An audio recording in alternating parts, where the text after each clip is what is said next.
You just paid $16 for a movie ticket. Here's a secret the theater doesn't want you to know. They might make almost nothing from that ticket. In fact, on a brand new Blockbuster's opening weekend, the theater could keep less than 20 cents of every dollar you spent. So how does a movie theater survive, let alone make money? Let's break down the real math. Here's the part almost nobody knows. Movie studios take the lion's share of ticket revenue. When a huge film opens, the studio can take 60 to 70% of the box office. That split shifts in the theater's favor week by week. By week 3 or 4, the theater might keep 60 to 70% instead. But by then, most people have already seen the movie and moved on. So opening weekend, the biggest crowd, the biggest buzz, is often the least profitable week for the theater itself.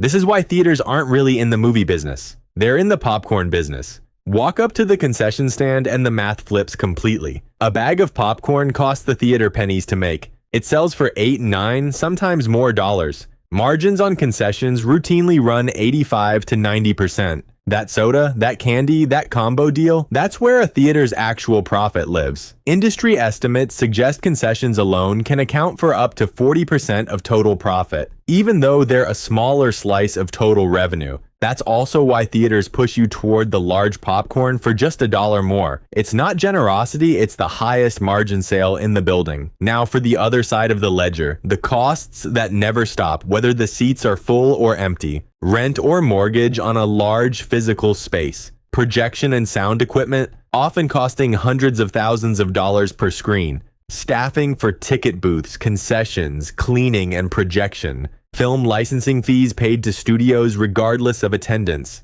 And utilities, since a multiplex is expensive to heat, cool, and light. This is why a nearly empty Tuesday matinee can still lose money, while a sold-out Friday night barely covers the studio's cut. The break-even point isn't about one big weekend. It's about volume, every single day, all year long. Smart theaters have adapted. Recliner seating and premium formats like IMAX and 4DX, because people pay more for comfort and immersion. Membership programs like subscriptions, guaranteeing steady monthly cash flow, and renting out theaters for private events and screenings. The theaters that survive today aren't just showing movies. They're selling an experience because that's the only thing streaming can't replicate. So next time you buy that $9 popcorn, don't feel ripped off. You're the reason the movie theater is still alive.